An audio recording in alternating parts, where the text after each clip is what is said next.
Good evening to you. You are watching DBS Television and this is the 7 p.m. of the news edition of the news in the English language. Let's begin the news with our top stories. In line with the Prime Minister's directives for local administrators to take in hand the assurance that COVID-19 barrier measures are observed in Cameroon, authorities in Nkongsamba have begun with a sensitization campaign against COVID-19. And radio stations and frequency allocation has been the center of discussions. This as the Ministry of Post and Telecommunications looks at this problem with frequencies in this sector of activity in Cameroon. These are the major stories that we have for you in this newscast tonight. Stay with us and get the details in few seconds.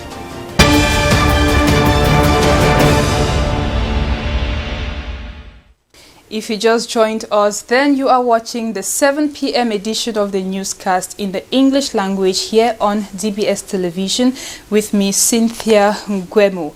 Like we told you on our headlines, the Prime Minister recently gave measures to be respected in line with COVID-19 prevention in Cameroon, and with this effect, the DO of Nkongsamba 2, that is in the Mungo division of the littoral region, yesterday carried out a sensitization campaign against COVID-19 in the school, milieu, offices and markets of his circumscription. This is with the objective to ensure the strict respect of COVID-19 barrier measures, but also to reduce the level of spread or contamination of COVID-19 in this part of the country. Nde Vanessa Shuyong has details of the story. After a relative increase in COVID-19 cases announced recently by Prime Minister Joseph Dion Ngute and reimposing the strict respect of barrier measures nationwide, the senior divisional officer of Nkongsamba 2 and a host of law enforcement officials have paid a courtesy visit to some secondary schools in the locality, private service offices, parastatal organs, markets and drinking spots. The objective is to sensitize those concerns over anti-COVID-19 barrier measures and ensuring that students respect social distancing, wearing of face masks and regular washing or sanitizing of hands. Yufedi Hamid's working visit is in line with the new recommendations of the Minister of Territorial Administration, Paul Atanganji, who have instructed governors of the region to work in collaboration with other administrative units to curb the spread of the new variant. According to the SDO, the town of Nkongsamba has recorded 1 death of COVID-19, which not only puts pressure on local authorities, but also on the population about the unexpected upsurge. While calling on them to go for free screening, he announced sanctions for defaulters. The problem of radio frequency waves and its impact on telecommunications in Cameroon is a preoccupying issue.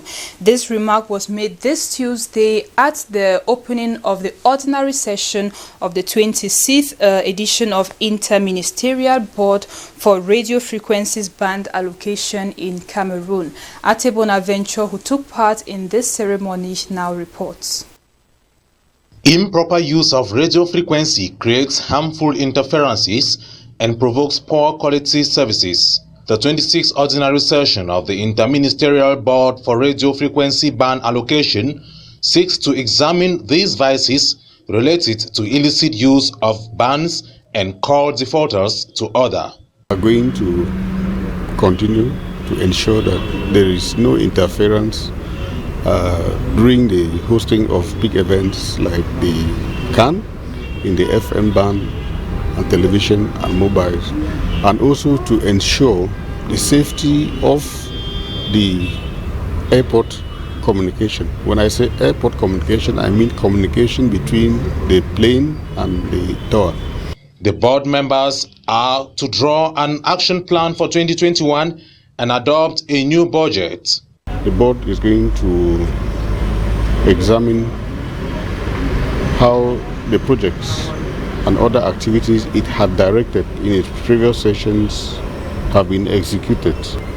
The other objective of this session is to discuss a proposed plan of action for the year 2021. During his opening speech, the Secretary General of the Ministry of Posts and Telecommunications decried the fact that unauthorized operators are still occupying bands that are not allocated to them at the detriment of lawful users. 1 year after the death of Barrister Charles Chakunte Patier, of the Bar Council of Cameroon, his funeral rites are set to take place from the 11th to the 13th of March 2021, scheduled to hold in his village Bahwok in the Ndeu division of the West region of Cameroon. In prelude to the funeral rite, a delegation from the telecommunications company Nextel Cameroon, led by its Director General, who personally represented Group Baba Board Chair Baba Amadou Danpulo, this day visited the late barrister's home in the Bonapriso neighborhood of Douala. This visit was aimed at presenting condolences to his widow and entire family. On the occasion, they laid flowers at his home's entrance. That is in memory of the late barrister Charles Chakunte. Nextel's legal team, led by its director and former colleague Nyo Moses, talks about his professionalism and legacy in the following excerpt. Nye, as I would call it, was such a nice person. But I'll begin by saying that we were all in the Faculty of Laws and Economics at almost the same time. Thereafter, he went to the Bar Council, and I went to do journalism and communication later. But what I know of him, like the president of the Bar Council of Cameroon, is that he was so much attached to the issue of having the common law and the civil law live side by side in all equality, with due respect to the traditions and cultures of the two different legal systems. And he fought for that to the end of his life. Secondly, I know him like somebody who paid attention to details. In due process, details is sometimes very important. If you miss out on the details, you miss out on the case. So he paid attention to details, and like our lawyer, when I was Director of Legal Affairs for Viettel Cameroon, I usually have to answer questions, and sometimes I get nervous, but I come back to myself and say, oh no, this guy wants to do a good job. I need to give him that information. So Maître is someone who is gone, but I think his legacy will live on and on and on and forever. It's unfortunate that he died in office without giving all that which he had for the bar. But I think and I hope that the other colleagues and the future Bar Council president would carry on with his legacy and implement the ideas which he had for the bar, which are so lofty. And I would want to pray the Lord Almighty to give him the peace and the rest he deserves. Local wine and liquor producers in Cameroon have today begun a 3-day exposition exercise in the town of Douala. The goal is to help them come out of the informal sector, an initiative which is expected to greatly boost the presence of made-in-Cameroon liquor and wine products in the market. Mange Venasius completes the story. Cameroon, Africa in miniature, is taking a bold step to go beyond Africa in the production of liquor and wines from local raw materials like cocoa, banana, plantains, and others. In a 3-day exposition at the Lokpom neighborhood in Douala, local producers are showcasing their marvelous talents to let the world know that Cameroon is capable of standing on her feet at the liquor sector. Being the brainchild of Jean-Christian Tene, a wine importer himself, the initiative is to help local producers come out from the informal sector. We need to check through NSAI. This product is good, it's good for health. Then government need to help this company to have document, and we also have the bank. We have called the bank so that bank can give money to those people to produce. Given the huge economic potentials in the sector, legalizing the sector will be an added source of revenue to the country. At a time when authorities have embarked on an offensive with counterfeit products, especially in this sector, promoters believe that opening up the sector will eliminate counterfeit products, as these producers will be expected to respect the standard norms. hence the presence of quality control institutions. My presence here is to sensibilize and inform all producers of the importance of intellectual property rights. So we have some of them which have already take contact with us, but we are continue to help them to have protection titles on their products. Possibilities are available on ground for these local producers to officialize their operations by registering their product. Thus, will help fight illegal or counterfeit liquor in the market. This is a sign that producers want to promote the Made in Cameroon label. Pastors of different denominations in Cameroon have extended a hand of fellowship to some internally displaced persons from conflict-stricken regions of Cameroon. This largesse was part of the closing ceremony of a 5-day conference organized by these men of God for peace and unity in Cameroon. Ate Bonaventure with that report. The 5-day Conference of Ministers Crusade, dubbed Cameroon for Christ, served as a catalyst of hope in a nation marked by multiple crises. When we connect people to God through the gospel message, those people remain not only men of faith, transform people, but they are good citizens that can bring hope to the nation. This is biblical. We have seen life change of many people, not only in the Bible, but in our contemporary society. The event was marked by conferences and exchanges on the church as instruments of community transformation and messages of hope. Food items were handed to 45 internally displaced citizens as a sign of Christian solidarity. I thank the men of goodwill who offered us these gifts. It has not been easy.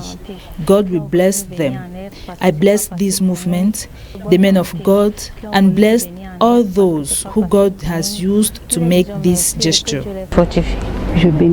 I thank the men of goodwill who offered us these gifts. It has not been easy. God will bless them.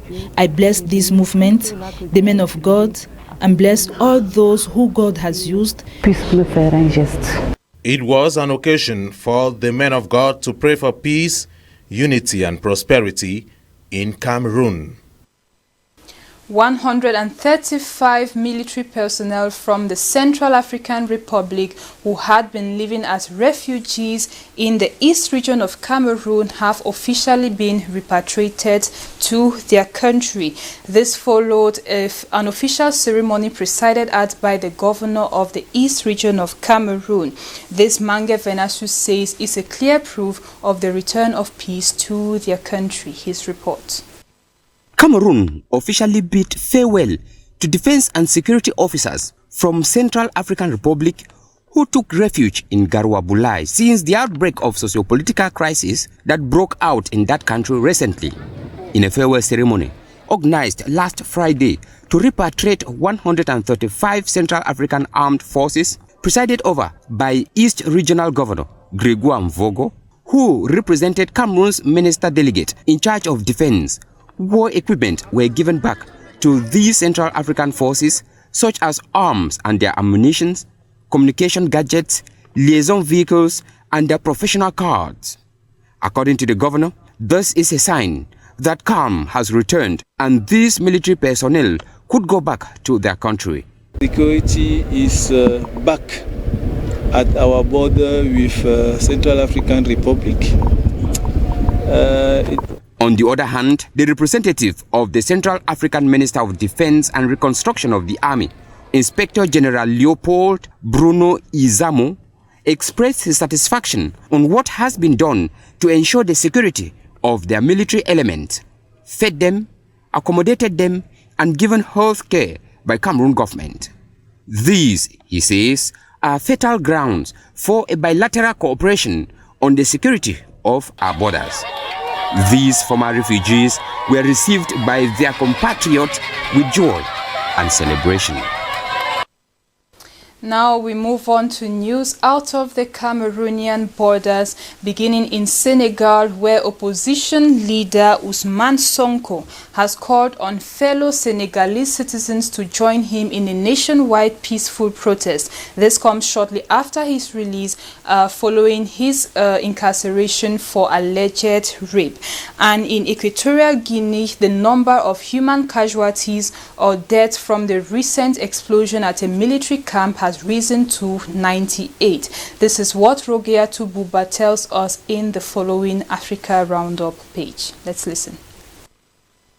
Senegalese opposition leader Ousmane Sonko has called for more protests against President Macky Sall after being indicted and released on bail over a rape charge that has sparked violent unrest across the country.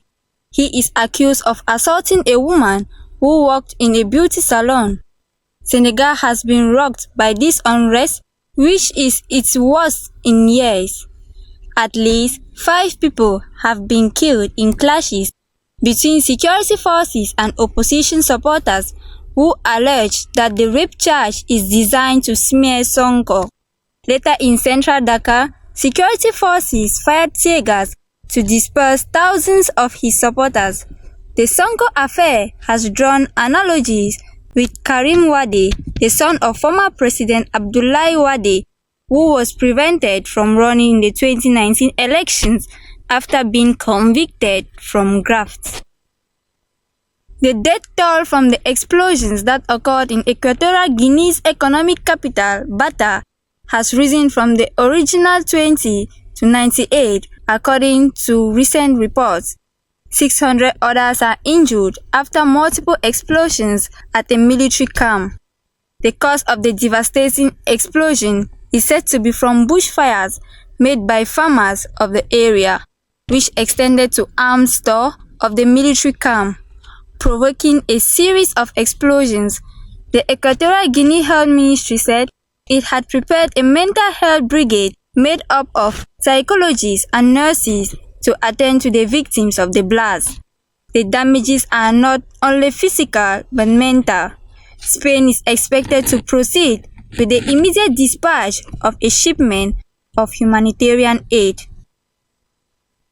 That marks the end of today's edition of the English language newscast on DBS television. It has been a pleasure to have you here with us. I am Cynthia Ngwemo, and I give you a rendezvous for tomorrow, same time, same station. Until then, good night.